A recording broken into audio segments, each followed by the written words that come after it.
Hi, hello, welcome. Today we're sitting on the floor. So obviously, or maybe not so obviously, if you are new here, and if you're new, hi, welcome. I'm sitting on the floor today. We have a little bit of a change of scenery because I am sitting by my favorites bookshelf. So I have 3 pillars to my reading philosophy, and I'm just gonna run over them briefly here, but if you'd like a more in-depth explanation, please head over to my other video. But basically, pillar number 1 is I do not start any series that is still in progress. Basically, the series is not finished, there are more books coming out. Number 2 is I do not buy any book that I don't plan on rereading. And pillar number 3 is I don't buy hardback books. So I'm sitting here today in front of my favorites bookshelf to go through all of the books that I have on my TBRR. My TBRR is my to be reread shelf. Hi. Do you want to say hi to the camera? Are you going to be in it? We have a visitor. Hello. Hi. Echo is also an avid reader and just hanging out. I don't know why you're here. Go sit on the comfy couch. Don't stare into the light. So although I have my book philosophy, there are some exceptions to it, and I will run over those today as well. So these books are the ones that I deem worthy to put on my shelf. They're books that I've loved, given 5 stars to, and know I'm going to return back to at some point in the future. So let's get started. So on this top row above are the originals, the OGs, the books that I first started buying when I knew that this book philosophy was something that I really wanted to implement. So I will just go through those. So first up, we have The Ruthless Elimination of Hurry by John Mark Comer. John Mark Comer is one of my auto read authors, and he is on this bookshelf because I love his writing, and this book specifically was one that I knew I would be returning to just for tips as I try to implement the principles into my life, so that got purchased. Then I have Impossible Christianity by Kevin DeYoung. This book is also phenomenal, and this was one of the ones where it was a caveat to my reading philosophy because the book was not available at my library, so I purchased it, but clearly that was a good choice because it was a 5-star book for me, and there are a lot of underlines in it, so I'm glad I purchased it. Next, I have The Trio by Heather Holman.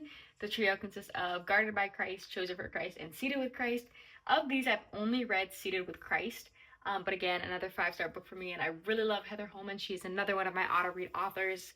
If you want to know more about my auto-read authors, I have another video on my channel going over all of them, so feel free to check that out. And the start to this isn't that great because we have basically 3 caveats in a row. The Ruthless Elimination of Hurry, it's a hardback. Impossible Christianity by Kevin DeYoung I bought before reading, and same with Heather Holman. 2 of her books I bought without reading. So we're off to a great start. Next we have Dance of Thieves and Vow of Thieves by Mary E. Pearson. These book covers are stunning. They are beautiful books, and I love them. This is set in the same world as the Kiss of Deception series, another one of my favorites. Mary E. Pearson is just a solid author, and so these are 2 books that I hope to return to very, very soon. Next up, I have The Invisible Life of Addie LaRue by V.E. Schwab. This particular cover and copy holds a special place in my heart because I bought it on our trip to London last year. London is a place I've always wanted to go to, and it's such a special place to me. And picking up the book I would consider my favorite book of all time, at the moment, that could change. I'm obsessed with it. But like I said, The Invisible Life of Addie LaRue is my favorite book, and it's so special to me to have this copy of it and to have gotten it in such a special place like London. Next, I have The Night Circus by Erin Morgenstern, a phenomenal book, crazy cool magic. Really liked it. I've also read The Starless Sea by her. Didn't love that one as much, but The Night Circus is definitely worth it. Following that, I have the Red Queen series by Victoria Aveyard, which consists of Red Queen, Glass Sword, King's Cage, War Storm, and Broken Throne. This book series was my absolute favorite in high school. I remember absolutely loving it, and this was one of the series that propelled me to create my reading philosophy because I read the first 3 books before War Storm was out, and then once War Storm came out, I remember I was so confused about the politics, the characters. I had forgotten so much, and so it dampened my experience reading War Storm. And don't get me wrong, it's still one of my favorite series, a reason it's on my shelf. War Storm, that book right there, is the reason for pillar number 1. Then I have the Cool Prince series by Holly Black. I really liked this series when I read it, and I definitely thought it would be something I would reread. I still do want to reread it because I really did enjoy reading about Jude Carden. But as more time has passed since I've read that series, I'm curious to see if I'll still rank it as highly because I really did like it when I first read it. But the more I've thought about the story and the plot in general and the characters, I wonder if it's a book series I still love and adore. So I do want to read that very soon. See if my hypothesis is hypothesizing. Next, we have The Queen, the OG, we have the Hunger Games series, and The Ballad of Songbirds and Snakes by Suzanne Collins. Phenomenal. Read it in high school. I have since reread it multiple times. Will Never Not Be Good. 10 out of 10. I can talk about this forever, but I'm not going to. After that, I have Cruel Beauty by Rosamund Hodge. It is a Beauty and the Beast retelling. I have Gilded Ashes by Rosamund Hodge on my short list for my TBR, so I'm excited to dive into that, which is a Cinderella retelling. But Rosamund Hodge's version of Cruel Beauty is done in such a, not jarring, but such an interesting way. Like, you take anything you know about Beauty and the Beast and throw it out the window because it is completely different. And it's on my shelf because I wanted to reread it the second I finished it. Next, we have Circe by Madeline Miller. This book is incredible, and the writing style of Madeline Miller's is one that I've never seen before. It's so unique, breathtaking, stunning, and the story of Circe is very well done. Next, we have The Scorpio Races by Maggie Stiefvater. She also wrote the Raven Boys series. I actually read The Scorpio Races first before the Raven Boys, and I was a little let down by the Raven Boys just because I love the Scorpio Races so much, and I don't think that the Raven Boys cycle lived up to the Scorpio Races. But this book, let me tell you, this book was so hard to find. As I've been collecting and curating my library and, you know, looking for those books that I know I'm going to want to reread so that I can have a copy on my shelf, my favorite shelf. It took me a while to find a copy of this. It was originally published, I want to say, in 2011, maybe earlier than that. Ha! Crushed it. 2011. And trying to find a book that is 13, 14 years old, depending on when this was published during the year, was difficult. Eventually I did find it on Barnes & Noble, but they had to ship it to me, probably from a warehouse. So for books that I want a copy of that aren't revered as classics in the future, I might be hunting a little bit more to find editions of them. So we'll see on that. Then we have Atomic Habits by James Clear, a hardback, another book where I knew I would be implementing the principles into my life and want to be looking back on that book and referencing it often. So it got purchased and it's on my shelf despite being hardback. Then we continue to row 2. The first book on row 2 is Heartless by Marissa Meyer. Now this book is hardback. It was actually gifted to me. A friend of mine, I had a family member who passed, and they were giving away some of her books, and this was one of them that was on my shelf and I was really interested in, and so they gifted that to me, which I'm incredibly thankful for, and it turned out to be one of my favorites. It is a telling of how the Queen of Hearts from Alice in Wonderland kind of became who she is and what made her the way she is. Similar to Cruel Beauty, I wanted to reread it right away, and so it is a hardback, but it has a special place in my heart. This next book I have not read yet. Gasp, I know. It is one of the ones that broke my reading philosophy. If it's not obvious by now, this reading philosophy is fairly recent to me. It's something that I've developed within the last 2 years. However, there are some occasions where I'm either gifted books or they're not available at my library and I have to purchase them. It is not something where I won't buy a book that I want to read just because I have to buy it before reading it. It's just a way that I like to reduce my consumption, save a little bit of money, and make sure that the books that I am purchasing and buying are going to good use. They're always going to be on my library shelf and I don't plan on unhauling them. However, that is not something that can be the case for every single book, and I would rather implement this philosophy than, you know, spend a ton of money on books I may not love, may not want to go back and reread. So it's worth it. And yes, there will be a few caveats that don't adhere to the philosophy. So with all that wind up, the next book I have is Fourth Wing. So I have not read Fourth Wing, and I have not read Fourth Wing because it is not a finished series, but this stunning cover, it was at Barnes & Noble, it has little dragons on the side. When I was going to buy another book for my collection and I saw it, the book that I wanted was 50% off if you bought it. It's like buy one, get one free. And so I saw this copy of Fourth Wing and it had the dragon edges, and I knew that this book has a ton of hype surrounding it. And I knew that if I ended up loving this series and wanting to reread it, which I have a suspicion I might really like it because there's a lot of people who read similar books to me who've really loved it. I mean, who doesn't? It's blown up. I would be kicking myself if I bought a copy and it didn't have the dragon edges. So I had to purchase this one, and I'm so excited to eventually dive into it once it's a completed series. Who knows, the anticipation and the excitement for it might eat at me and I might start it ahead of the series being complete. And this goes all back to what I was just saying about my philosophy is my guideline, but it does have some flex. It does have some room for, you know, exceptions. After Fourth Wing on this shelf, I have the Throne of Glass series. This series, phenomenal, love it. I love it more than ACOTAR. I did read ACOTAR first, but after I read Throne of Glass, I was like, whoa, This series is fantastic. So I have all the books here. I did read Assassin's Blade after Heir of Fire, even though it's sorted chronologically, so it's sitting over here in front of Throne of Glass. But if you are someone who's getting into the Throne of Glass series, I would recommend actually reading it after Crown of Midnight, so in the third position instead of the fourth or first. I read it after Heir of Fire, and I feel like I would have resonated so much more with our main character had I known a bit more about her backstory ahead of time. And I think the events of Heir of Fire really speak to some of her background and what she's gone through and what made her who she is. And so I think knowing that going into Heir of Fire would have made it a better reading experience. But yes, Throne of Glass. The next book on my bookshelf is another one that I purchased as like a buy one get one. It was a book that I really honestly have no excuse for. This was just I knew I was breaking my book philosophy and I was okay with it. And this is When the Moon Hatched by Sarah A. Parker. Another book I've heard incredible things about, and it is a chunky paperback. I saw it in the store. I couldn't say no. I know there was another book coming out in this series. I think it's going to be a duology. This book I will not be reading until the series is finished. However, it was stunning, it was gorgeous, and it called to me and I purchased it. I won't say in a moment of weakness, but chunky paperbacks are sometimes too good not to pick up. So it got picked up. Next on this shelf is The Nightingale by Kristen Hanna.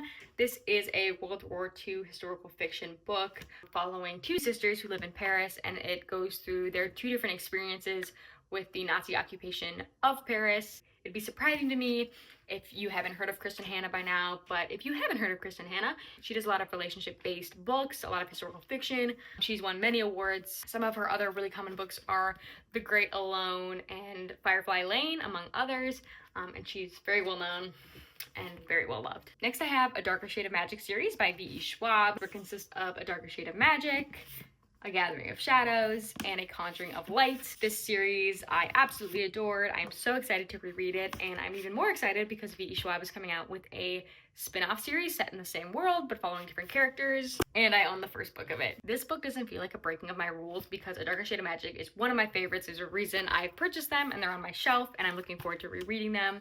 And this book takes place in the exact same world, and V.E. Schwab is one of my auto-buy authors. So this one was a calculated purchase. It wasn't just oh, it looks pretty, even though it is stunning. It was a calculated purchase. I know that I'm gonna love it. I know that if I don't love it, I'm at least gonna very much enjoy it, even if it's just the world and the way V.E. Schwab writes. So these all live together. I also will say these books are not really organized in any particular way. Eventually, they will probably be organized alphabetically by author last name because that is how I think they should be organized. But right now they're kind of just placed anywhere as I continue to build out this shelf.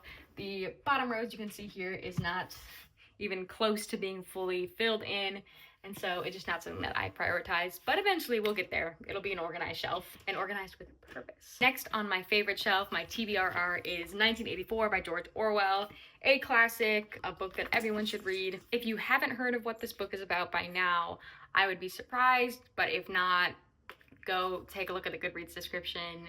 It is a phenomenal book. It is something that talks about censorship and control and the media and politics and Big Brother, if you will, and it is a book that I think everybody should read. I read this for a high school English class, and ever since then I have wanted to reread it. I picked this up actually in another cool country, in Rome, Italy. Next I have The Good News of Our Limits by Sean McIver. This book I finished last month, and it talks about how we cannot do everything that we want to do and how that's okay. It's a good book. I think I actually should probably be in jail for this next book. And not the book itself, but the fact that I only have one book from the series. It's not even the first one, and it's such a well-known series. So I only own Harry Potter and the Goblet of Fire. Now, Harry Potter is a book series that I read back in high school. I loved it. I was someone who watched the movies first. Don't come for me. I was very young when these came out. And once I got into reading more, I read the books, which ruined the movies for me. And so now if I ever want to jump back into Harry Potter and enjoy it to the fullest, I know I've got to reread them. This book I also picked up when I was in Italy in a cute little bookshop in Florence, and the covers were what drew me to this book. This cover is absolutely breathtaking, and if I had enough room in my luggage, I would have taken the entire series home with me.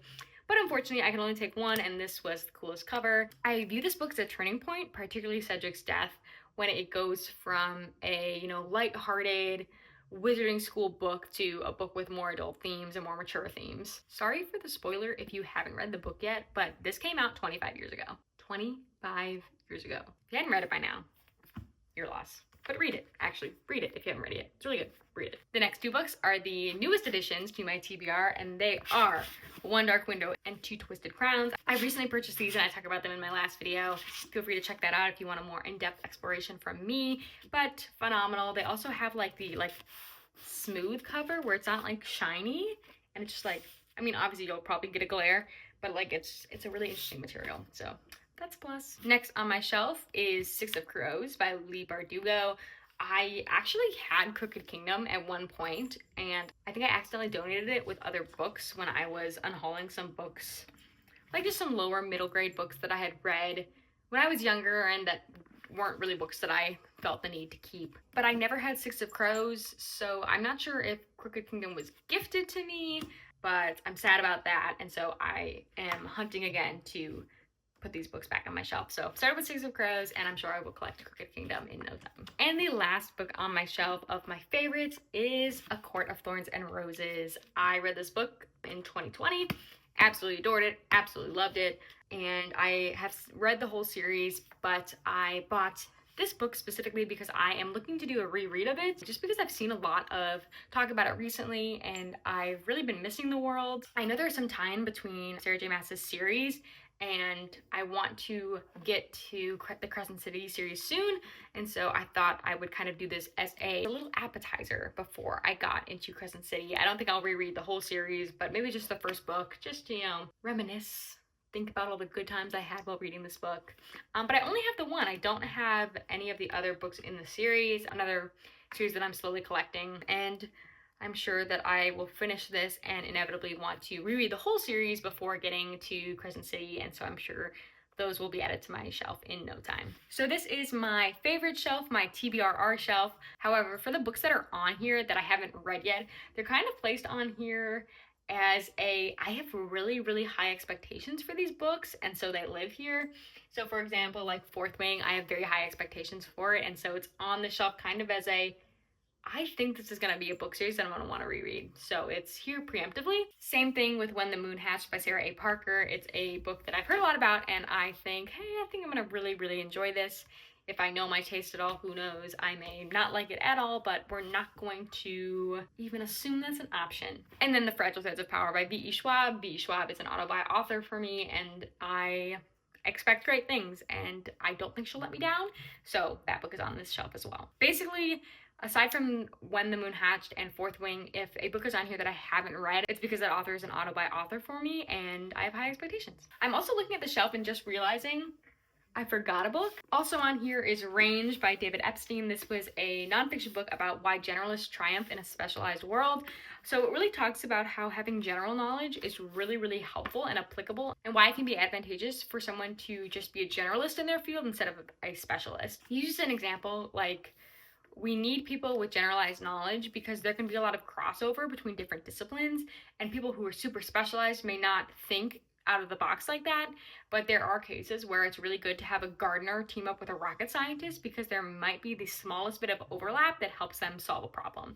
So I really loved that take, and I loved the emphasis on it's good to know a little bit about a lot of things. As someone who strives to know a little bit about a lot of things, it was cool to read someone's research and deeper dive into this topic. So a phenomenal read, a nonfiction book, and one that I do want to reread. So that's all I have for you guys today. Thank you so much for watching. And if you like hearing me talk about all of these books on a weekly basis and seeing some bookish content from me, hit that subscribe button. But thank you so much, and I'm so pumped to see you guys again soon.